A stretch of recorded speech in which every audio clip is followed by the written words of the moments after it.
교육에 들어가기 전에 작년에 그 9월 말 10월 달에 포도 가격이 워낙 폭락했었잖아요. 그러면 저장 좀 하세요. 저장했다가 서서히 여러분들이 뭐 노콜 매장에다가 하루에 10박스씩 갖다 놓는다든가 팔리면 또 갖다 놓는다 이렇게 해서 서서히 시장에 너무 많이 팔리는 것을 이 샤인이라는 것은요 그냥 포도봉지만 싸가지고 저온장고에다 영도에다 넣어놔도 2달은 가요. 안 마르고 정상적인 포도는. 근데 2달이 넘으면 지금 작업하는 것은 유황패드 작업을 하셔야 돼. 적어도 이렇게 작업을 하셔야 돼. 이렇게 저 콘티박스가 있죠. 콘티박스가 있으면 바닥에다가 꼭 거시기를 깔아야 돼요. 완충제 저 얇은 그 망사 같은 거 있죠. 그런 걸 깔으셔야 돼. 깔고 이 비닐을 깔고 그 다음에 바닥에 흡수제 있어요. 흡수제. 우리가 화장실에 가면 손 닦으라고 나오는 타올 있죠. 아니 저 휴지 두꺼운 거 그렇게 생겼어요. 넣고 그리고 포도를 6송이 넣고 또 6송이 넣고 그 다음에 흡수제 넣고 유황패드 넣고 비닐로 딱 덮어서 영도에다 딱 맞춰 놓으시면 넉 달은 갑니다. 지금 저장고에서 꺼내면요 어저께 딴 것과 똑같아요. 안 말라 있어요. 이렇게 작업을 하셔서 요즘 이제 구정 특수잖아요. 구정 때 선물용으로 유통해도 되고 이런 저장 작업도 좀 허시라는 거예요. 굳이 막 포도 막 출하될 때 막 가격 싼데 얼마나 올지도 모르고 막 갖다 내지 마시고 특히나 뭐 작년처럼 뭐 추석이 빨라가지고 막 추석 이후에는 명절 특수도 없어가지고 가격이 대폭락을 했잖아요. 7,000원, 8,000원 뭐 좋은 것도 뭐 그렇게 하지 마시고 차라리 저장해서 좀 이렇게 지인들한테 좀 판매도 하고 이렇게 하시면 이렇게 저장 작업. 여러분 저온저장고 다 계시잖아요. 사과농사 지시니까. 저온저장고 영도에 맞추시면 돼요. 그리고 온도 체크 꼭 하시기 바랍니다. 물그릇에다가 이게 밥그릇 같은 데 물을 담아서 바닥에다 이렇게 한 4군데 놓고 영도에서 1도 맞춰가지고 한 이틀 동안 돌려보시기 바랍니다. 가지고 바닥에 있는 저 물그릇에 얼지 않아야 됩니다. 그리고 저장할 때는요, 저장포도는요, 새벽에 따서 저장하셔야 됩니다. 꼭 지켜주시기 바랍니다. 그래야 신선도가 오래 갑니다. 왜 그런 거니? 저장이라는 것은요, 숨을 멈추게 하는 거예요. 이 포도를 수확하면요, 온도가 높은 지대에 있으면 엄청난 호흡작용을 합니다. 포도알이. 그러면서 마르는 거예요. 마른다는 것은 썩어 들어가는 거거든요. 그러면 외부로부터 수분이나 일체의 공급을 못 받는 거예요. 양분을. 그죠? 그러면 그 가지 끝트리에서 서서히 수분이 빠져나가면서 썩어가는 것이거든요. 그러면 영도에다 맞추면요, 호흡이 정지돼요. 호흡이 정지되는 거예요. 그러면 가장 온도가 낮을 때는 호흡이 서서히 이루어질 거 아니에요. 아침에 새벽에 따서 딱 에어컨 켜놓고 선별해가지고 저장고에 들어가면은 오래 갑니다. 근데 한낮에 막 20몇 도 돼가지고 막 포도알이 막 뜨끈뜨끈한 놈을 갖다 저장해 놓으면요, 빨리 상합니다. 그래서 가장 좋은 것은 저장용 포도는 새벽에, 우리 새벽에 포도 따라가면 어때요? 시원하죠, 바쁘면. 이슬 맞아가지고. 그렇게 시원하다는 것은 무언 거니? 호흡작용을 서서히 하고 있다는 거예요. 그렇게 서서히 할 때 얼른 해서 영도에다 집어넣어서 호흡을 멈추게 하는 거예요. 그래서 썩어가는 것을 지연시키는 게 저장이에요. 다른 거 없어요. 근데 오래 보관하고 뭐 하는 이유는 이 유황패드의 역할은 어떤 역할만 하는 거니? 저건 그 비닐 속에 있는 부패균 같은 것을 없애주는 역할만 하지 장기 보관하는 역할을 하는 게 아니에요. 이 유황패드는. 이 유황패드는요, 그 안에 뭐가 들어있는 거니? 아황산이 들어있어요. 가지고 습과 만나면 그 아황산이 분출돼서 그 비닐 속에 들어있는 부패균이라는 썩균은 잿빛곰팡이균 같은 것을 소멸시키는 역할만 할 뿐인 거죠. 장기적인 보관을 하는 역할은 저장고하고 내가 얼마나 낮은 온도에서 수확을 했냐 그거예요. 그리고 저온주장고에 그 뭐 제습기 같은 거 다는데 안 달아도 돼요. 왜냐면이 저 흡수제를 2장을 덮는 이유가 그 비닐 속에 접어놓으면은 포도에서 습이 나오면은 그 흡수제가 딱 먹었다가 모지려면 분출해 버립니다. 가지고 습을 조절하는 역할을 해요. 예, 그러니까 굳이 저장고 안에 제습기를 안 달아도 돼요. 예, 그래도 습 발산이 많이 됩니다. 물이 뚝뚝뚝뚝 떨어질 정도 됩니다. 예, 그렇기 때문에 세상 안 되고 이렇게 해서 저장고에 저장을 좀 해놨다가 꾸준히 판매하시는 분들이 많아요. 가령 시장에서 가격이 뭐 10,000원 간다. 근데 저렇게 저장해가지고 막 20,000원 받지 마시고 적당히 한 15,000원 선에서. 그죠? 저 소비자들도 좋고 생산자도 좋은 가격 결정을 하셔야지. 아, 나는 저장했어. 30,000원 받아야 해. 이러면 50,000원 못 받아. 문제는 소비자와 적당한 가격을 타협할 수가 있어야 돼요. 타협을 할 수가 있어야 돼요. 너무 비싸게 받지 마시기 바랍니다. 지금 휴면기죠. 잠자는 시기입니다. 휴면기. 전정은 휴면기 때 하는 거예요. 네, 휴면기 때 하는 건데 저는 보통 12월 말이면 거의 전정을 끝냅니다. 좀 일찍 합니다. 왜냐면 1월 달에 농가들 전정을 해줘야 하기 때문에 좀 일찍 전정을 끝냅니다. 전정이라는 것은요, 포도에서 전정은 사과하고 틀립니다.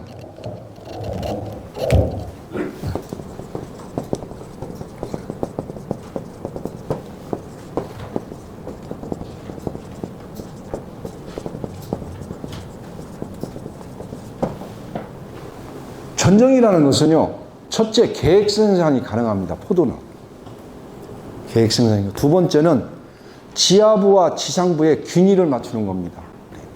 포도나무가 그거예요. 지하부와 지상부의 1대2를 맞추는 게 전정이에요. 그건 이제 TR율이라고 하는데, 왜 그런 거니? 지하부에서 뿜어 올리는 양분이 1이라고 하면 지상부의 열매도 1을 달려놔야 가장 맛있는 포도가 열리는 거예요. 그냥 1년 키웠으니까 한 4m 가가지고 그냥 30종이 달린다? 그러면요, 지하부고 지상부고 안 맞아요. 지상부가 3이면 지하부는 1밖에 안 되는 거야. 초등학생한테 고등학생 책가방을 메어주고 학교를 가라는 거 똑같은 거야. 갔다는 올 수 있겠죠. 그럼 갔다 오면 몸살 걸리지. 그 학생은. 전정이 그거예요. 전정이. 그러려면 뭘로 알 수 있냐? 이 나무의 연수.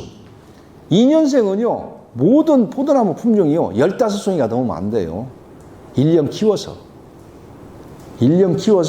첫 수확을 할 때 15송이가 넘으면 안 돼. 어떤 품종이든 간에.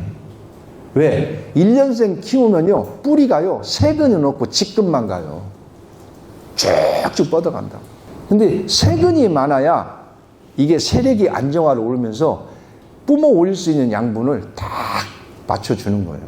그래서 2년생에는요, 절대 저는요, 기본으로 가르친다고 하면 15송이를 넘지 말라고 해요. 2년생이. 1년 키워서 15송이 달리면 됐지. 얼마나 더 달려. 그죠? 네.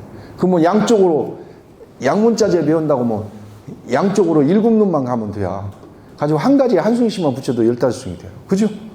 그렇게 해서 세력을 우리가 화학적인 비료, 밑거름이나 화학 비료나 영양제를 통해서 세력을 끌어올리는 게 아니라 전정을 짧게 해서 세력을 전정을 통해서 끌어올려야 하는 거예요. 그래야 2년생부터 포도가 실하고 좋은 품질이 나오는 거예요. 그게 전정이에요. 3년생은요, 25송이 넘지 말라고 해요. 4년생, 5년생 돼가지고 성목이 됐을 때요, 샤인마스카 몇 송이 둘까요? 많이 달아야 35송이. 10으로 단다고 해야 40송이를 넘으면 안 돼요. 성목 기준. 그럼 우리가 포도는요, 간단해요. 내 포도나무가 5년생이야. 그러면 500주가 있어. 그러면 내가 35송이를 한 나무에다 촉대를 35송이를 달아놨어. 그러면 35송이 곱하기 500주 오면은 내가 올해 몇 송이를 하는가 정확히 나오겠죠. 500주 가지고 있으면요, 몇이에요? 17,500송이 정확히 나와. 그죠?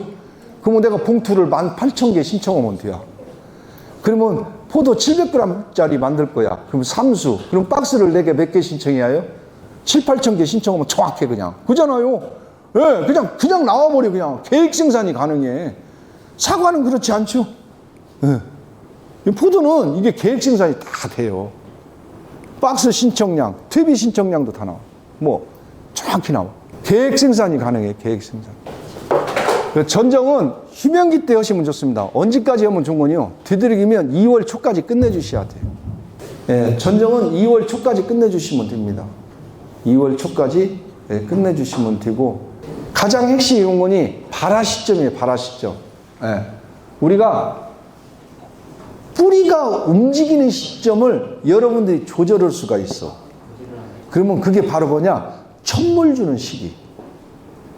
포도가 겨울 동안에 물 안 주죠? 안 주다가 여러분이 첫물을 주는 시기. 그걸 결정해야 돼.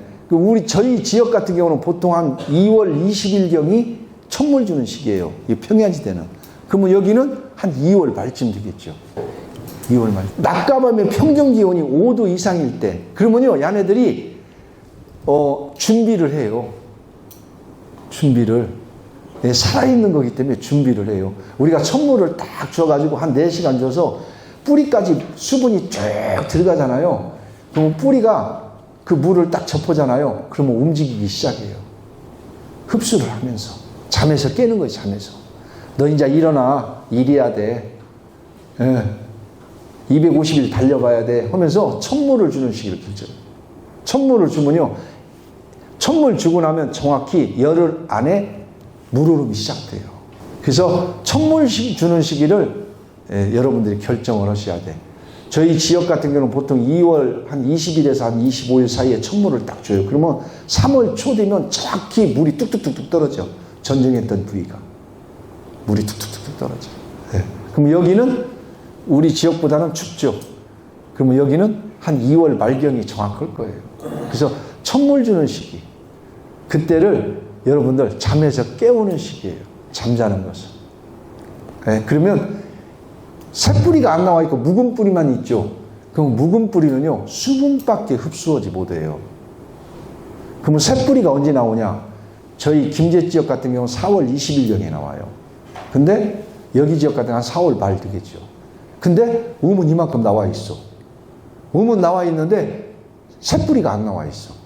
그러면 이 음은 뭘로 나왔냐? 작년도 탄수화물 체내 속에 있는 저장량반으로 발화를 하는 거예요. 내일까지.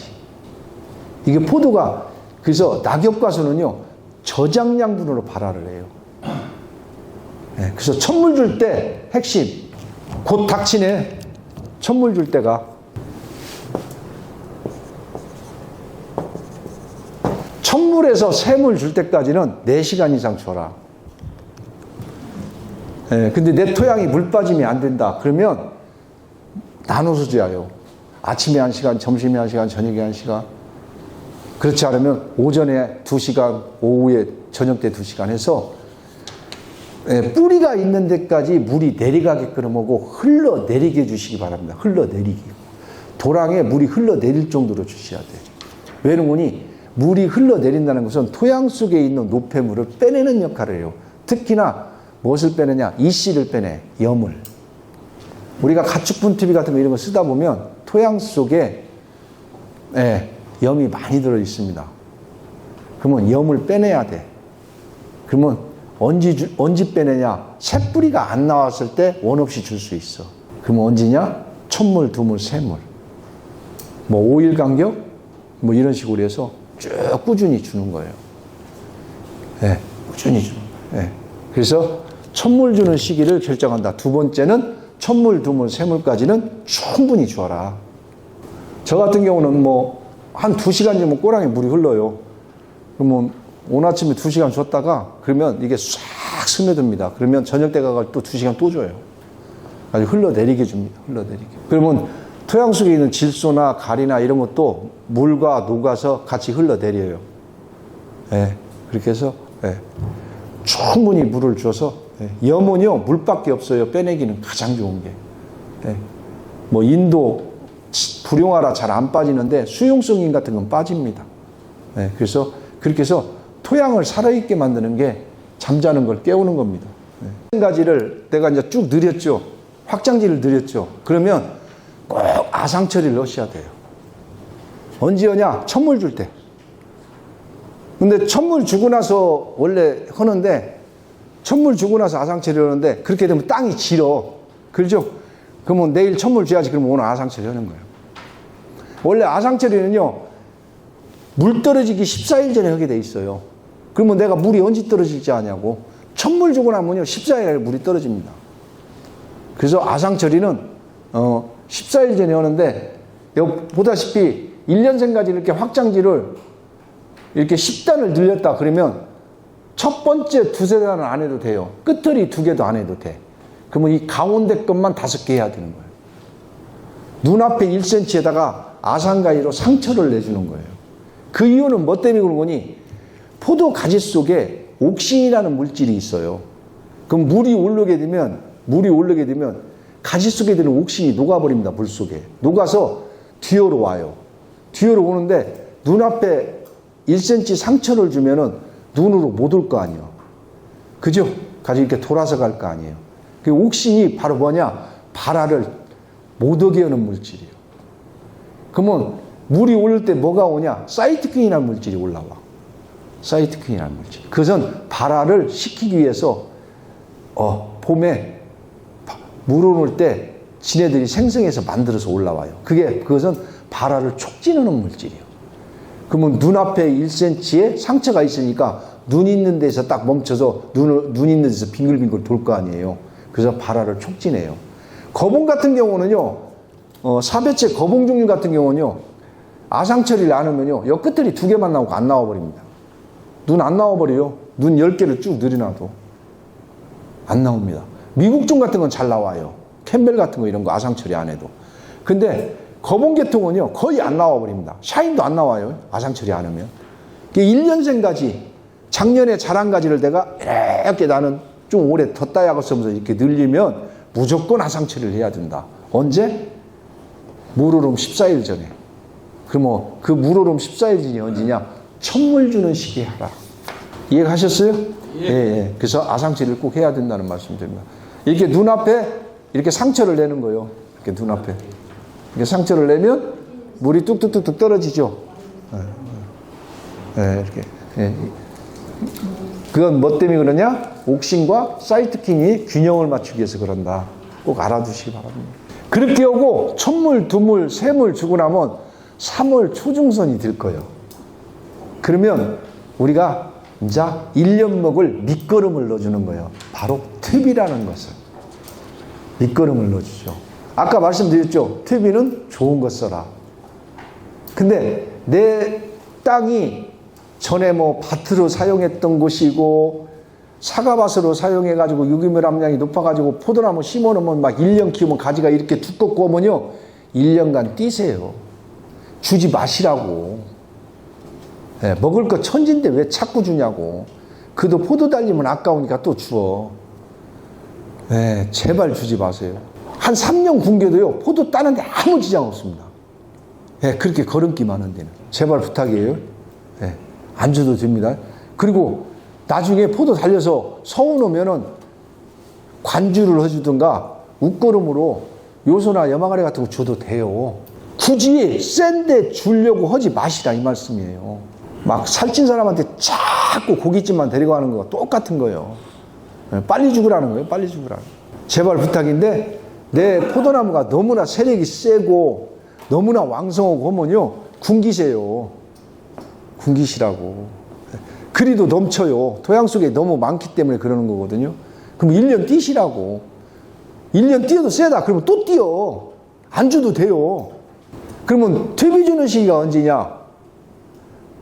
포도는요, 늦게 줄수록 좋습니다. 그래서 저는 보통 3월 중순경에 퇴비를 줘요. 3월 중순. 이게 퇴비를 주는 시기가 늦어도 새뿌리가 나오기 전까지만 주면 아무 이상이 없습니다. 포도는. 그러니까 뭐 3월 말에 줘도 됩니다.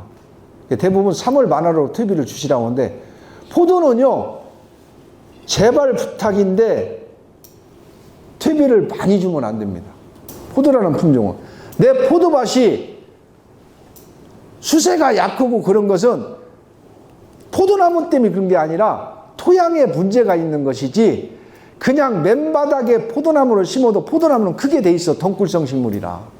내 포도밭에 포도가 안 자라는 이유는요, 토양 속에 문제가 있는 거예요. 물이 안 빠진다든가, 토양이 고령토라든가, 토양 뭐 산송토양이라든가, 이런 토양이었을 때 안 자라는 거. 가지고 토양을 개선할 생각을 해야지, 막 갖다 화학비를 백날 줘야 소용없어. 퇴비 갖다 백날 줘야 소용없어. 토양에 문제가 있는 것은. 그냥 사막에 심어도 크는 게 포도나무예요. 포도가 재밌는 결과가 있어요. 물이 없고 양분이 없는 토양에다 심어두면요, 뿌리가 몇 메타까지 가는 거냐? 30m까지 간답니다. 토양 속으로. 30m까지 뿌리가.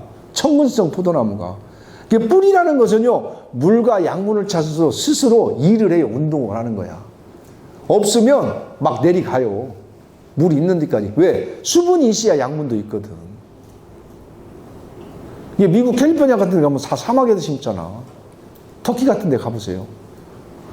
예, 이태리 가면요, 저 바닷가 그 모래사장에다도 심어요. 가지고 둥지포도라고 해가지고 바람이 세게 부르니까 순 이렇게 잡아서 포도 달리죠? 그러면 새 둥지지 듣기 포도나무를 이렇게 말아버려요. 말아서 딱 묶어놔버려요. 그래서 가운데 한 두세 송이 딱 달려가지고, 그런 가지고 와인 만들어요. 바람 세게 부르니까.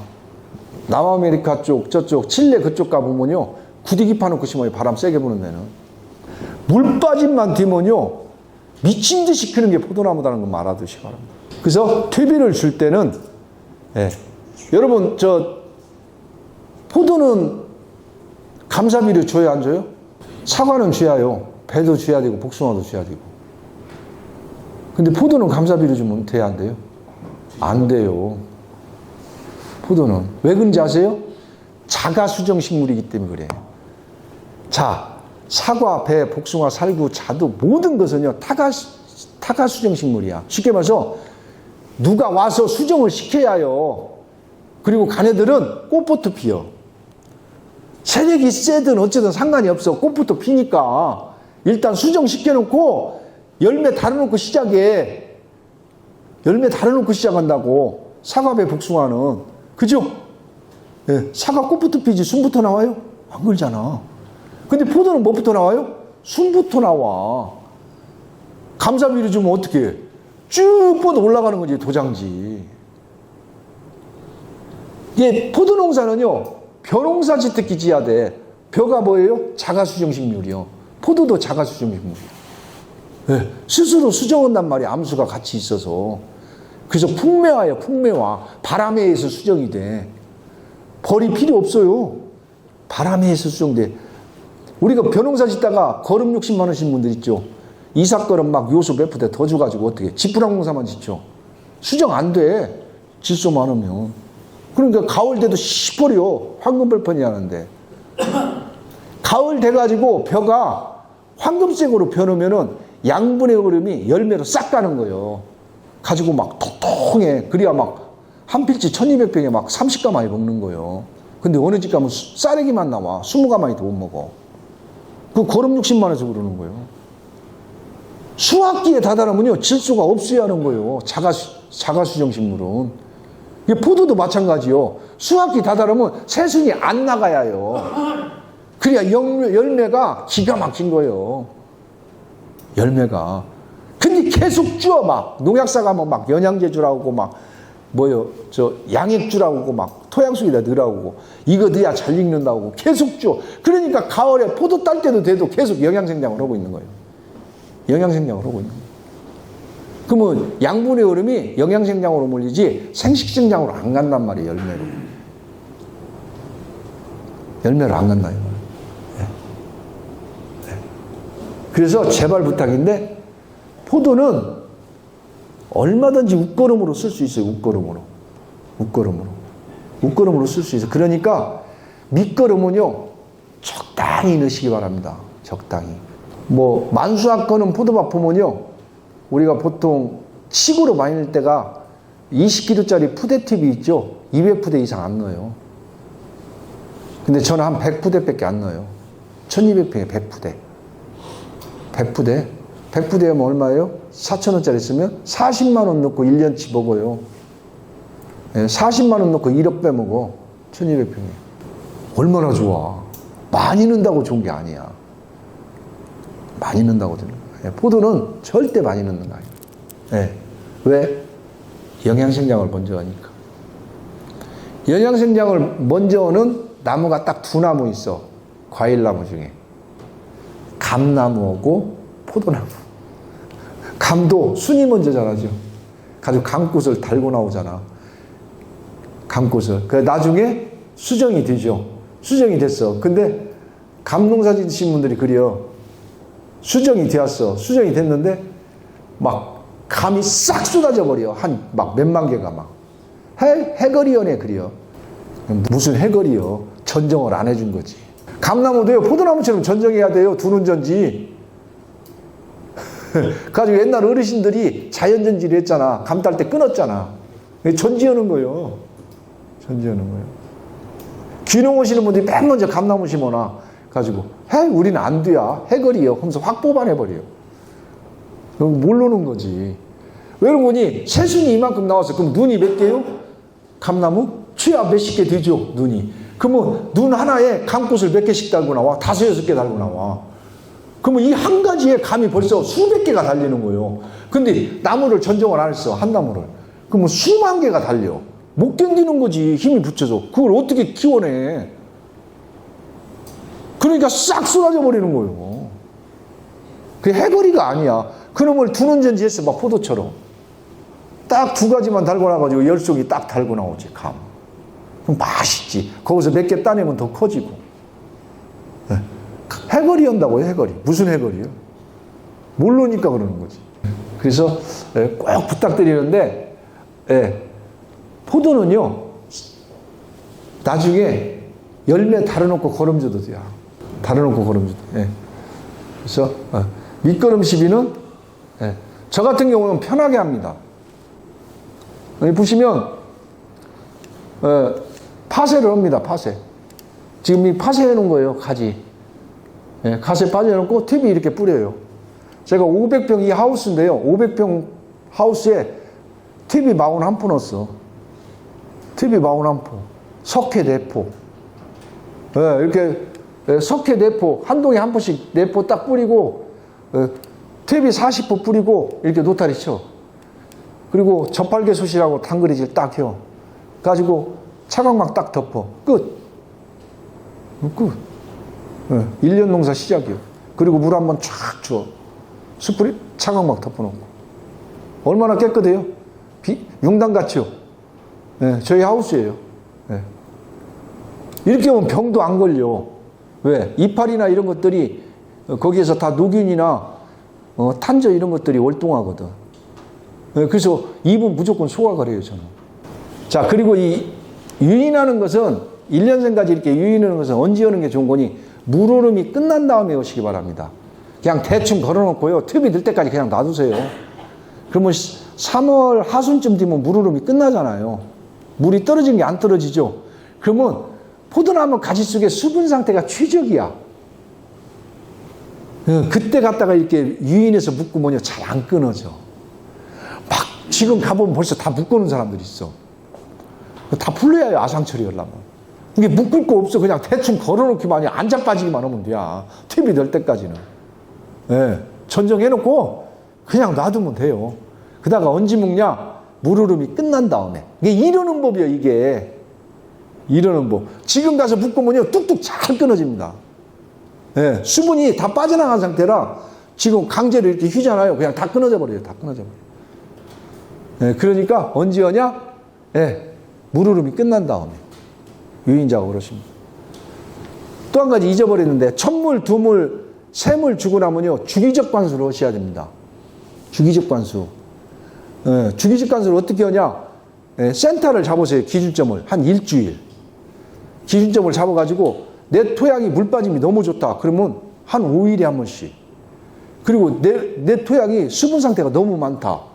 그러면 열흘에 한 번씩 이렇게 해서 주기적으로 관수를 해주시기 바랍니다. 네. 주기적 관수가요 절실합니다. 왜 그러니 물도요 주기적으로 주지 않으면요 갑자기 물을 많이 주고 오면요 열과의 원인이 돼요. 우리가 물 먹고 체한다고 그죠? 사람도 그러잖아요. 사람도 막 목말랐다가 갑자기 막 먹으면 물 먹고 체한다고 하잖아요. 포도도 마찬가지예요. 주기적 관수를 하면 열과도 확실히 줄어듭니다. 터지는 포도나무도. 그 실험해봐서 알아요, 제가. 날마다 이렇게 물이 흐르는 또랑 옆에다가 포도나무를 심어놓고 관찰해봤어요. 그랬더니 날마다 또랑에 물이 흐르는 옆에 포도나무 심은 것은요, 열과가 없어요. 근데 막 가물었다가 물 주고 이랬을 때, 이게 풍선효과처럼 이렇게 늘어나고, 세포는 더 이상 늘어나지 않으니까 그냥 어디가 하나 터지는 거예요. 그게 열과거든요. 특히나 껍질이 얇은 품종들이 많이 발생하는데, 그래서 주기적 관수가 필요하다. 자, 발화가 시작되죠. 대부분 저희 김제 지역은 뭐 4월 10일 이쪽에 발화가 시작됩니다. 발화기죠. 발화기 때는요, 물 공급을 자주 해주시는 게 좋습니다. 물 공급을. 항상 토양이 촉촉한 상태를 유지해 주는 게 굉장히 중요합니다. 주기적 관수를 하다가도 발화기 때는 수분 공급만 받기 때문에 수분 공급을 많이 해주시기 바랍니다. 자, 양분 열환기. 내입 나올 때까지 작년도 저장 양분을 큰다고 했죠. 그러면 갑자기 포도나무가 보면 가지가 보면은 하나, 둘, 셋 이렇게 지그재그로 크다가 네 마디째 주면서 갑자기 쭉 뻗어버려, 도장지가. 그러면 새뿌리가 나왔다고 생각하시면 돼요. 올해 새뿌리가 나와가지고 그 세근에서 양분을 흡수해가지고 작년도 탄수화물 저장 양분하고 같이 합산돼서 나오니까 도장지가 쭉 뻗어 나오는 거예요. 웃자란 가지가. 그러면 이때 우리가 주의할 게 보니 이때 땅을 말려야 돼요. 갈수기라고 하죠.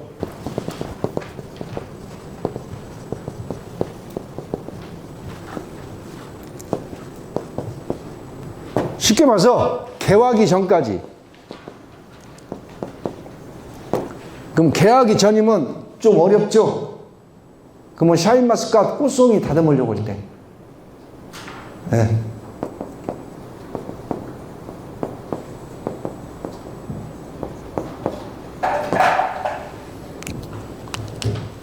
왜 땅을 말리하는 거니?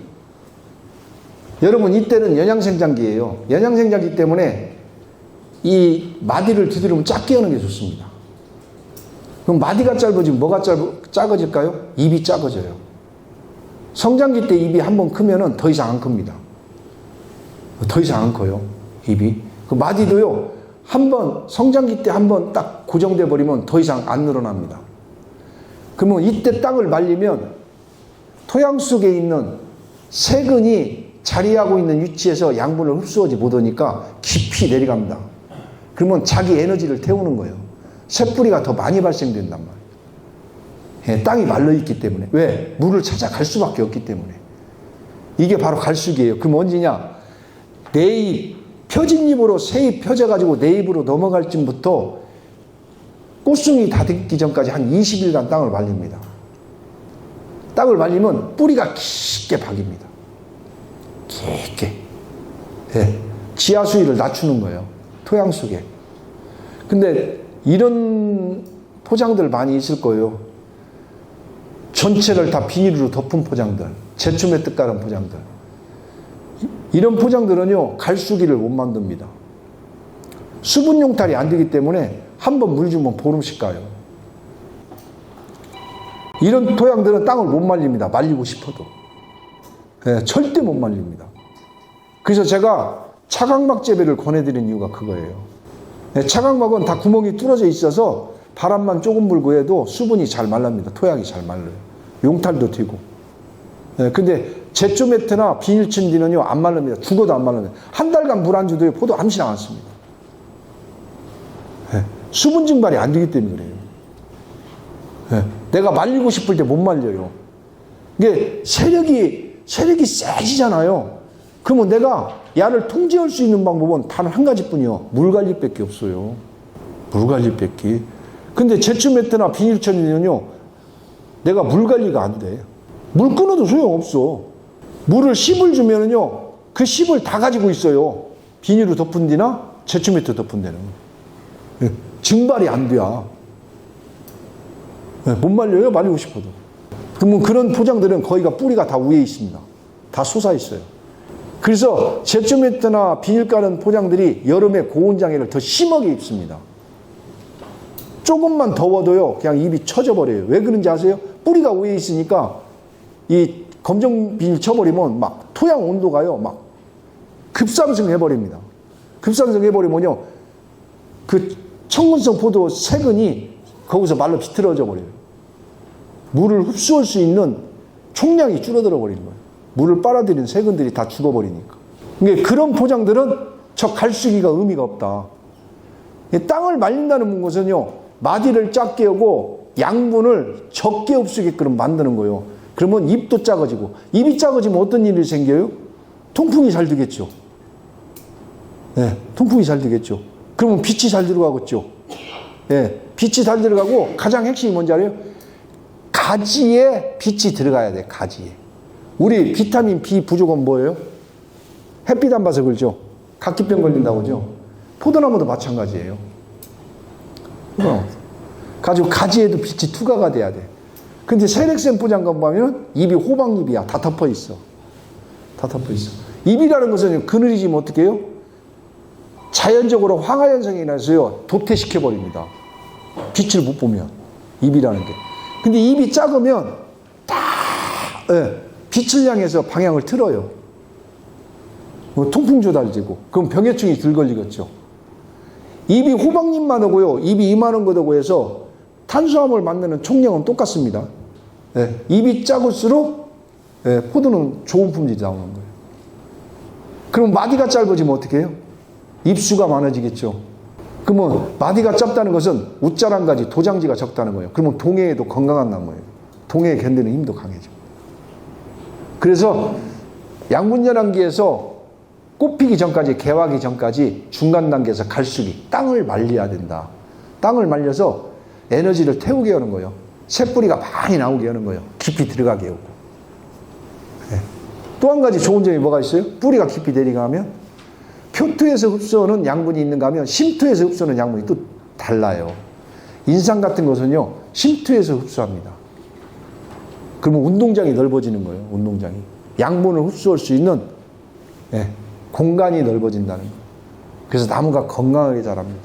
그래서 양분전환기, 새잎, 펴진 잎으로 새잎 될 때부터 물을 주집에서 단수를 하는 거예요. 땅을 말려서 꽃송이 다듬을 때쯤 돼가지고 물을 흠뻑 주는 거예요. 그렇게 하면 어떤 일이 벌어지냐? 꽃이 일제히 피어요. 꽃이 일제히. 그리고 잘 핍니다. 그런 효과를 누릴 수 있는 거예요. 근데 이 땅을 말릴 때 주의할 점이 있어, 몇 가지. 날마다 관찰을 하셔야 돼, 낮에 가셔서. 낮에 가서 관찰을 하는데 입이 이렇게 처지죠? 물 달라 소리야. 나 물 줘. 포도잎이 이렇게 처지면 물 달라 소리야. 그럼 물을 줘야 돼. 네, 물을 줘야 돼. 무조건 주셔야 됩니다. 근데 많이 주냐? 아니요. 한 1시간만 줘. 스프링클러로. 그래서 다시 또 말려. 살려는 놓고 봐야 할 거 아니에요. 이렇게 내려앉았는데 물 안 주죠? 그 다음날 되면 뒤집어져 버립니다. 이파리가 뒤집어져요. 기공을 하늘로 봐버려요. 나 죽는다 소리요. 탈수 현상으로 죽는 거예요. 그러니까 입이 이렇게 처지면 물 달라 소리요. 그러면 땅을 말릴 때 매일 가서 관찰을 해야 돼. 한 바퀴 도셔야 돼. 저는 보통 한 22일 말립니다. 제 토양은 좋아요. 물 빠짐이 아주 좋고. 그래서 한 22일 말려요. 근데 입이 처지죠? 여지 없어. 1시간씩 물 주어. 주고 또 말려요. 그러니까 저는 아까 보셨죠? 뿌리가 다 깊게 내려가 있어서 경운기로 저렇게 노타리 쳐도 뿌리가 하나도 안 보여요.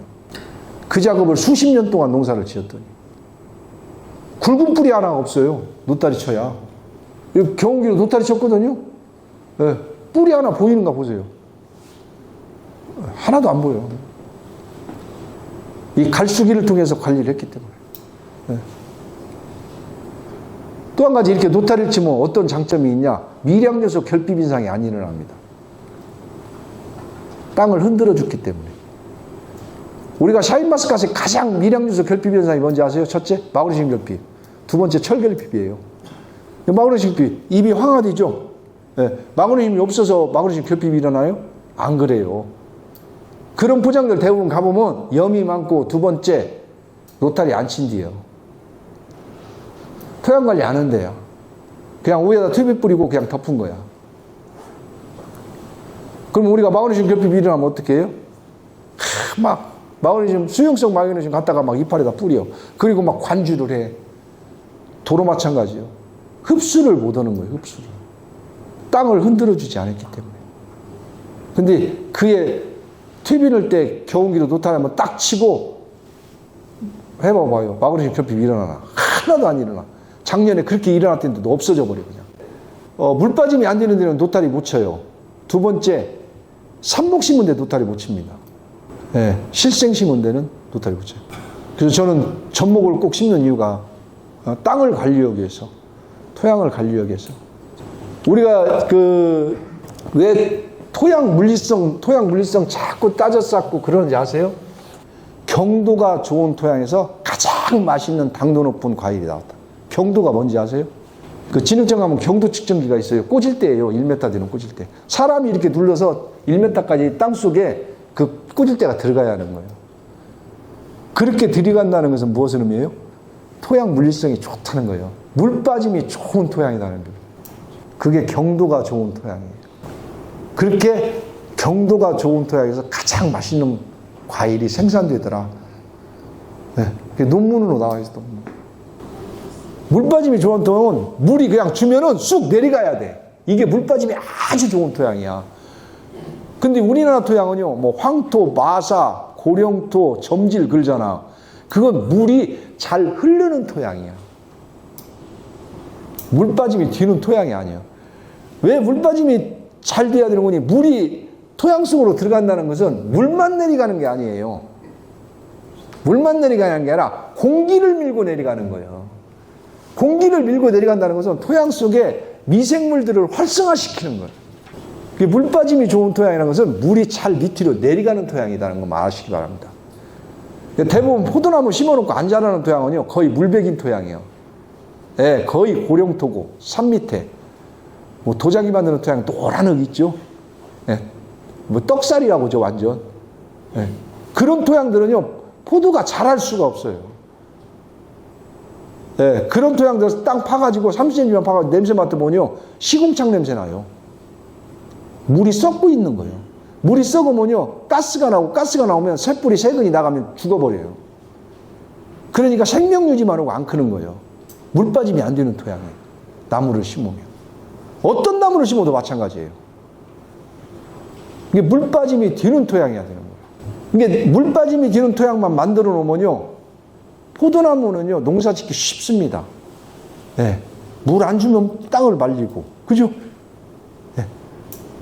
물로 얼마든지 세력과 나무의 품질을 관리할 수가 있어요. 우리가 포도 익을 때도 못해요. 수분이 없어야 좋은 당도가 나오죠. 그러면 당연하죠. 물을 안 주면 땅이 말려야 되는 거예요. 근데 물을 안 주는데 땅을 말리는데도 안 말리는 토양들 있죠. 당도 안 올라가지. 물포도 나오지. 이해 가시죠? 네.